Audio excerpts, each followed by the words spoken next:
மதுரையில் காதல் தோல்வி காரணமாக 4 அடுக்கு மாடியில் நின்று தற்கொலை மிரட்டல் விடுத்த இளைஞரை பொதுமக்கள் மீட்டு காவல்துறையிடம் ஒப்படைத்தனர்.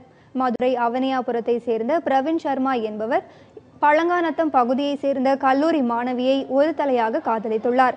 இதற்கு அந்த பெண் மறுப்பு தெரிவித்ததாக கூறப்படுகிறது. இதனால் மனமுடைந்த அவர் பழங்காநத்தம் பகுதியில் கட்டப்பட்டு வரும் 4 மாடி கட்டடத்தில் ஏறி நின்று தற்கொலை செய்ய போவதாக கூச்சல் போட்டார். இதனால் அதிர்ச்சியடைந்த பொதுமக்கள் அவரை மீட்க பெரும் போராட்டத்தில் ஈடுபட்டனர்.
நீண்ட நேர முயற்சிக்கு பின்னர் பொதுமக்கள் அவரை ஒரு வழியாக மீட்டனர்.